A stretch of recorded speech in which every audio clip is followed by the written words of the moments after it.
தமிழ் தேசிய மக்கள் முன்னணியின் தலைவர் கஜேந்திரகுமார் பொன்னம்பலம் யாழ்ப்பாணத்தில் நேற்று நடைபெற்ற நிகழ்வு ஒன்றில் கருத்து தெரிவித்தார். ஒரு இனம் தங்களுக்கென்ற ஒரு தனித்துவமான மொழி, தங்களுக்கென்ற ஒரு கலாச்சாரம், தங்களுடைய கூட்டு வாழ்க்கையை தக்க வைக்கக்கூடிய பொருளாதாரம், மற்றது தங்களுக்கென்ற ஒரு நிலப்பரப்பு, இந்த 4 அம்சங்களை கொண்டவர்களாக ஒரு இனம் இருக்குது என்றால் சர்வதேச சட்டத்தின் பிரகாரம் அவர்களுக்கு தேசம் என்ற அந்தஸ்து வழங்கப்படுகின்றது.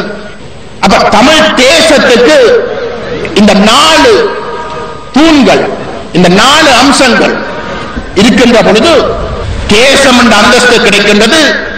தேசம் என்ற அந்தஸ்து கிடைக்கின்ற பொழுது ஆட்சி உரிமை கிடைக்கின்றது.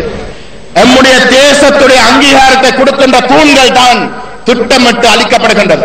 தேசத்துடைய அங்கீகாரம் கிடைக்காத அதிகாரம் ஒருபோதிலும் ஒரு தீர்வாக அமையாது. தமிழர் ஒரு தேசம் என்ற அங்கீகாரம் கிடைக்கின்ற பொழுது மட்டும்தான் அந்த தேசத்துக்குரிய சுயநிர்ணய உரிமை என்ற அடிப்படையிலே கிடைக்கின்ற அதிகாரம் எண்ணிக்கையில பெரும்பான்மையாக இருக்கக்கூடிய சிங்கள தேசத்தால் ஒருதலை பட்சமாக பறிக்க முடியாது.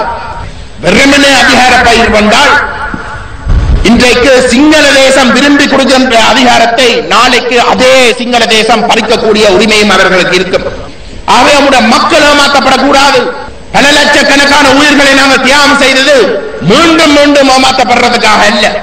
நம்முடைய தேசத்துடைய அங்கீகாரம் அத்தியாவசியமானதும் பேரம் பேசுறதுக்கு அப்பாற்பட்ட ஒரு விடயமாக இருக்கின்றது, இருக்கவும் வேண்டும்.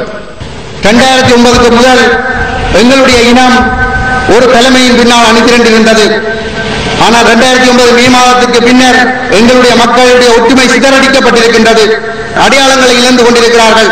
இன்று தமிழகம் ஒரு கட்டத்திலே நாள் ஒரு மேனியும் பொழுதொரு வண்ணமாக வந்து தங்களை தீமுட்டி எரித்துக் கொண்டிருந்த தமிழகம் இன்று இருக்கிறதோ என்று கூட தெரியாத அளவுக்கு மௌனமாக்கப்பட்டிருக்கிறது.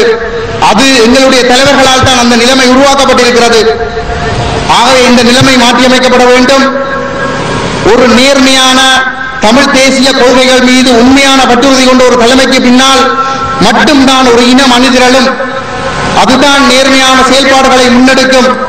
அந்த அடிப்படையிலே நாங்கள் மீண்டும் இந்த இனத்தை ஒரு அணிக்கு பின்னால் கொண்டு வருவோம் என்கின்ற அசைக்க முடியாத நம்பிக்கை என்னிடம் இருக்கிறது.